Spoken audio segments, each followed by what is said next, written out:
वलियां वल जो रस्ते जांदे उधर नहीं बदबख्ते जांदे, ਉਹ ਵਲੀਆਂ ਦੇ ਦਰਵਾਜ਼ੇ ਉੱਤੇ 100 ਦੇ ਕਾਤਲ ਬਖਸ਼ੇ ਜਾਂਦੇ। ਪਰ ਇੱਕ ਗੱਲ ਦਾ ਖਿਆਲ ਰੱਖੀ ਕਿ ਰੇਤ ਦੀ ਕੰਧ ਤੇ ਛੱਤ ਨਾ ਰੱਖੀ ਤੇ ਦੋ ਬੇੜੀਆਂ ਤੇ ਲੱਤ ਨਾ ਰੱਖੀ, ਉਹ ਵਲੀਆਂ ਨਾਲ ਤੂੰ ਮੱਥਾ ਲਾ ਕੇ ਨੰਗੀ ਤਾਰ ਤੇ ਹੱਥ ਨਾ ਰੱਖੀ। अस्सलाम वालेकुम सजनों, बेलियो मित्रों, की हाल चाल है? मैं थोड़ा दोस्त मोहम्मद रिखीज़र ते तुसी वेखदे पे अपना चैनल पंजाबी वसेब। अज असी दरबारे पाक गौसिया पीर खारा शरीफ जनाब मोहतरम जिन्हां दा सही नाम है अकरम शाह साहब और अल मरूफ खारा शरीफ, उत्थे असी मौजूद है। कलर कार तो बिल्कुल नज़दीक तरीन ने, लीला इंटरचेंज तो तुसी एंटर होवोगे तो जनाब तुसी पहुँच आओगे कोहस्तान दी पहाड़ियां दे दामन अंदर इस वली कामिल दा दरबार है। पूरा नज़ारा तुहाडे नाल शेयर करना, तुसी वीडियो नूं स्किप नहीं करना ताकि पूरी गलबात पूरा नज़ारा तुहाडी समझ जावे। यह जनाब दरबारे पाक दा इहाता है और इत्थे एक पहाड़ी दे विचों चश्मा जारी होया हा जिन्हों पीण नाल जनाब मरीज़ां नूं शिफा मिलती है। इस टाइम मेरे नाल भाई मोहम्मद फयाज अतारी साहब ने इन्हां दा ताल्लुक अटुक नाल है और जनाब इन्हां ने खुद दे पानी इस्तेमाल किया और इन्हां दी जिहड़ी गुरदे दी पत्थरी है उस तो इन्हां नूं जनाब आराम आया। जुतियां समेत तो नहीं आना तुसी हकीकत दसनी, जिहड़ी गल दसनी है ना वो सच दसनी, सच तो बगैर कख नहीं। जी जी मेरे भाई मैंने फोन किया भी मैं उठा चीचा अस्तबल जनाब। अच्छा भाई ने आके 2.5 कदम चल के पीर खान पास दुआ मांग। अच्छा मैं जनाब दुआ मांगी, ठीक दूसरे तीसरे दिन बाद मेरी पथरी बाहर निकल गई है। अच्छा 3 दफा मैं दरबार शरीफ आया माशाल्लाह जनाब, जी मन्नत मनी से दी है, अल्हम्दुलिल्लाह मैं ठीक हो गया। जी नाज़रीन तुसी सुनदे पे हो जिहड़े बंदे दी गुरदा ठीक होया साडे नाल मौजूद है भाई मोहम्मद फयाज अतारी साहब। इन्हां ने आके थू खारा पीर तो इन्हां ने आके पानी इस्तेमाल किया, इन्हां दी गुरदे दी पत्थरी जिहड़ी है वो दूर होगी। जिहड़ा बंदा आमना चाहे जनाब वो अगर तुसी मोटरवे तो आओगे तो लीला इंटरचेंज तो अंदर तुसी दाखिल हो जाना है और जनाब अकरम शाह साहब अल मरूफ खारा पीर ये दरबार है जनाब। इत्थों आके तुसी अगर पानी इस्तेमाल करते हो तो थानू शिफावां मिल सकदी। यह जनाब दरबारे पाक दा गुंबद दे बाहर दा व्यू है और ये तुसी इस साइड ते वेखोगे तो थानू पहाड़ नज़र आएंगे और आ एक खूबसूरत मस्जिद बनाई गई है और ये कोहस्तान दे दामन साइडां ते सारे पहाड़ ही पहाड़ थानू नज़र आ रहे हैं। ये दरबारे पाक जनाब कोहस्तान दे पहाड़ां दे दामन है यानी कि कलर कहार अल मरूफ जिहड़ा है वो अंदर मौजूद है। आप दरबार से भी चलने हैं, दरबार का भी थानू ज़ियारत करवाने हैं, तुसी ज़ियारत भी करो ते जनाब सादत हासिल करो। अच्छा फयाज साहब तुसी कितने अरसे बाद दोबारा आए? तकरीबन हो गए कोई 5-6 साल हो गए। अयान तुसी आए हो कभी पहले? यहाँ पहले आया दरबार के अंदर गए? चलिए फिर दरबार के अंदर क्या सब लंगर दे यह जनाब दरबार पाक है। आफ्ताब वलायत हज़रत पीर मोहम्मद अकरम शाह कुरैशी अल असदी रहमतुल्लाह अलैह दरगाह से मौजूद है।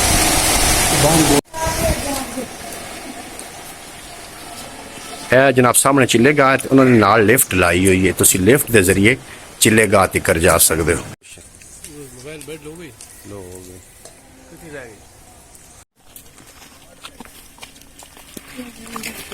यह जनाब पहाड़ी के उत्ते चिल्ला गाया और उन्होंने वास्ते उन्होंने ना अपना चेयर लिफ्ट का इस्तेमाल किया क्योंकि एक पहाड़ी तो दूसरी पहाड़ी ते जाने वास्ते अगर पैदल जासो तो 3 तो 4 किलोमीटर का सफ़र है, तुसी अगर चेयर लिफ्ट तो जासो तो फिर तुसी जल्दी पहुँच सकते हो।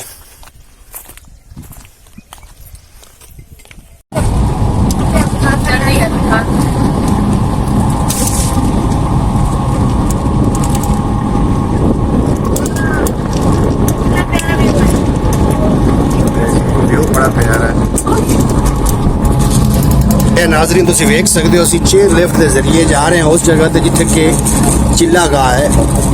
हजरत पीर अकरम शाह साहब अल मरूफ खारा पीर। खाई चेक करो,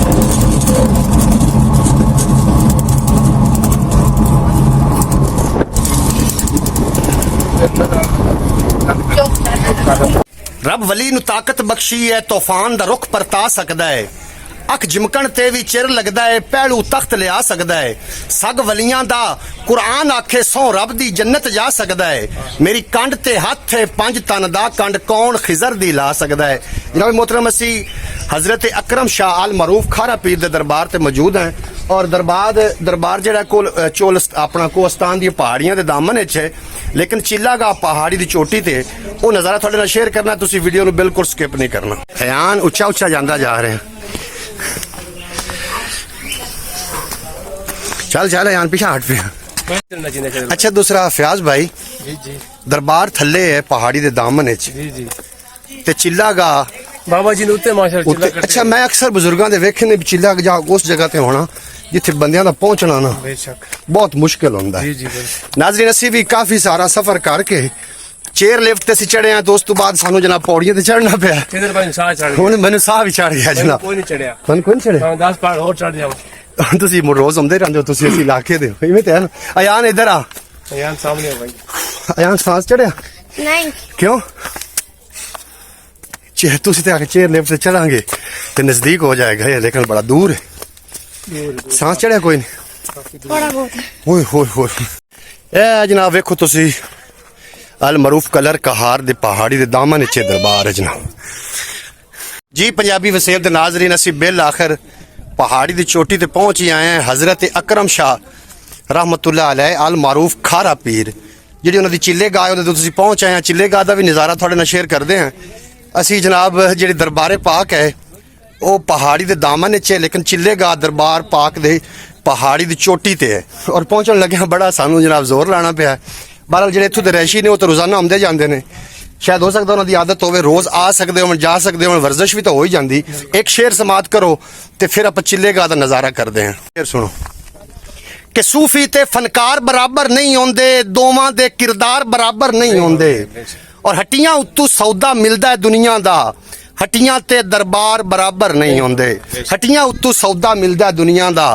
हट्टियां ते दरबार बराबर नहीं होंदे जनाब पूरे व्लॉग दे नाल रहना अजे बाकी दे नज़ारे थोड़े नाल शेयर करने अच्छा फयाज साहब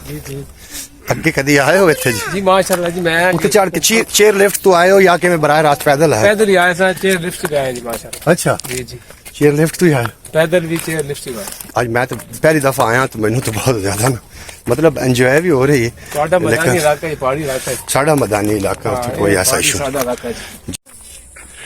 है जी तुसी देख सकते हो ਇਹ ਸਾਹਮਣੇ ਦਰਬਾਰ ਹੈ बकरी फेरी बाहर और सामने ਇਹ चिल्लेगा ਇਹਦਾ ਕਾਫੀ ਸਾਰਾ ਸਫ਼ਰ ਹੈ ਇਹ ਜਨਾਬ चिल्लेगा ਹੈ हजरत ਪੀਰ ਅਕਰਮ ਸ਼ਾਹ ਸਾਹਿਬ ਅਲ ਮਾਰੂਫ ਖਾਰਾ ਪੀਰ